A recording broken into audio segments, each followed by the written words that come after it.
orang Indonesia komen itu hari viral kan? Ini Malaysia punya orang. Malaya, Malaya, bersama kita bangkit suara.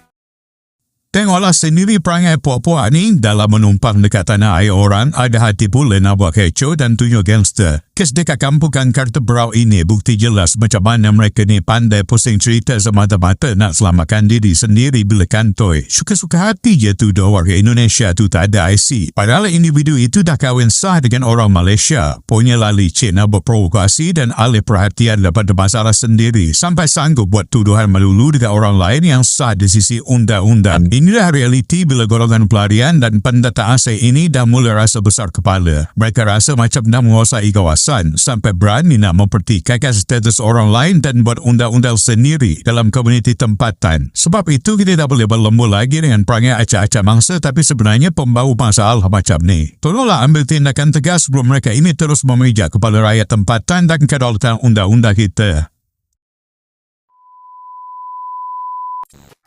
Tapi saya tak rangkap. Ini rumah depan bawah ni ada tak kan? Dia orang ambil saya punya lori, punya anak ni. Dia orang ambil hari-hari dekat sampai rumah sini, sebelah saya tu. datang, dia ambil.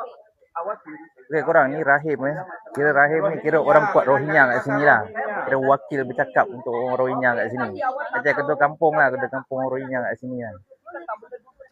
Masalah kalau saya tahu siapa ambil. So isu ni, kakak ni pun ada banyak masalah juga dengan diorang ni. Siapa yang ambil, saya So tadi dia cakap kakak tak ada IC. tak ada isi. Suami tak ada isi. Tak ada tak Indonesia punya orang. Ha. Nampak? Dia nampak dia punya kona. Dia cakap saya. Kakak kahwin dengan orang sini ke apa? Dia cakap ini Indonesia. 3 orang Indonesia komen itu hari viral kan? Ha. Ini Malaysia punya orang. No. Kalau dia tahu. Dekat kampung kakak Tebrau. Kampung kakak Tebrau, Johor. Oh, dia nak selamatkan diri dia, dia cakap semua orang lain semua tak ada IC. Macam itu lah. Dia kata saya pula. Oh.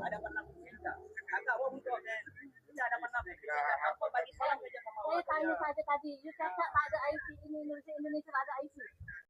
Banteras segala noda desa kuasa buka mata.